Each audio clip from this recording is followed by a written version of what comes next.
আসসালামু আলাইকুম। আশা করি সকলেই ভালো আছেন। আমার বিশ্বাস আল্লাহর রহমতে আমরা সকলেই যার যার অবস্থান থেকে ভালো আছি।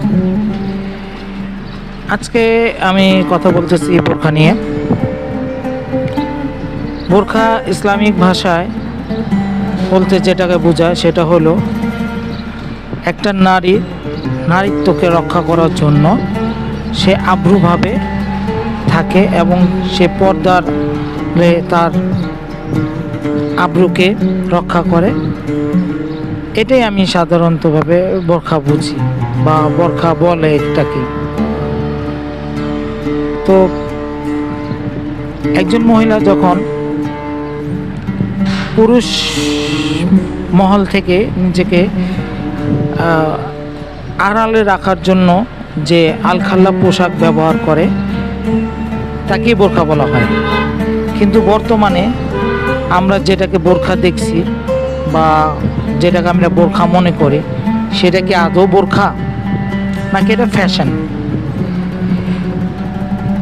আমি যদি বলি 70-80 বা তার আগে যে দশকে বা আগের সময়কালে যে বোরখাটা ব্যবহার করত সেটাকে অনেকে অনেকভাবেই বলতো। কেউ বলতো বাদুর বোরখা, হ্যাঁ, বা কেউ বলতো ঘুমটাওয়ালা বোরখা। কিন্তু সেই বোরখাটা কিন্তু আদৌ বোরখাই ছিল। সেখানে পুরোপুরিভাবে মানুষের মেয়েদের বা মহিলাদের আব্রু রক্ষা হতো। এখন সেই বোরখা কিন্তু আর বোরখা নাই। রাসূল উনি এভাবে বলেছিলেন কথাটা যে একটা সময় আসবে মানুষ পরিধানের অবস্থাও উলঙ্গ থাকবে। কিন্তু আজকাল যে অবস্থা আমরা কিন্তু সেরকমই দেখছি যে মানুষ বোরখা পরা কিন্তু তার দৈহিক গঠন বোঝা যায়। আদৌ কি এটা বোরখা? 70-80 85 বা 90 দশকে ও মোটামুটি খুব সুন্দর আব্রু সহকারে বোরখা ব্যবহার করত। কিন্তু কিছু সময়ে মানুষ এটাকে মানে বাচ্চা ধরা বা বাচ্চাদের চুরি করে নেয় এই বোরখা পরিহিতভাবে প্রচার করে এই বোরখাটা বন্ধ হয়ে গেছে। একরকম মানুষ ভয়তে নিজের ইজ্জত বা নিজের সম্মান হানি যেন না হয় সেক্ষেত্রে আস্তে আস্তে এই বোরখাটা মানুষ পরা বাদ দিয়ে দিয়েছে। কিন্তু এখন যে বোরখা সেটাকে আদলি বোরখা। কিন্তু এখনও পশ্চিমা দেশগুলোতে কিন্তু খুবই সুন্দরভাবে বোরখা পরে।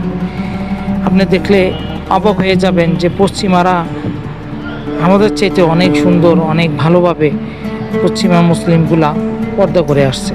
কিন্তু আমরা কিন্তু সেভাবে পর্দা করি না, বা কেউ যদি পর্দা করে অনেকেই আছে সেটা নিয়ে হেয় প্রতিপন্ন করে যে এটা এই এখনকার আধুনিক যুগে আধুনিক কালচারের সাথে এরা যায় না, এভাবে বলেই একরকম হেয় করার চেষ্টা করে। কিন্তু আসলে আমি তাদেরকেই সম্মান করি যারা বোরখার মর্যাদাই দিয়ে থাকে এবং যে পর্দা করে তাকে আমিও সম্মান জানাই।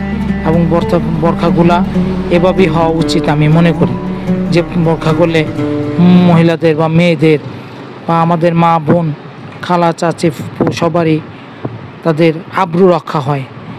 তো আমার কথা কেউ কষ্ট পাবেন না। যদি কষ্ট পেয়ে থাকেন তাহলে আমাকে ক্ষমা সুন্দর দৃষ্টিতে ক্ষমা করে দিবেন এবং আমার ভুল ত্রুটি হলে অবশ্যই আমাকে বলবেন যেন আমি ভুল ত্রুটিগুলা ঠিক করে নিতে পারি। তবে আমার মনে হয় আমি যেহেতু বোরখা নিয়ে কথা বলছি, আব্রু নিয়ে কথা বলছি, এখানে আমার বক্তব্যটা সবারই গ্রহণযোগ্য হবে ইনশাল্লাহ। তো আজকে আমি আমার কথাগুলা এখানেই শেষ করছি। আসসালামু আলাইকুম।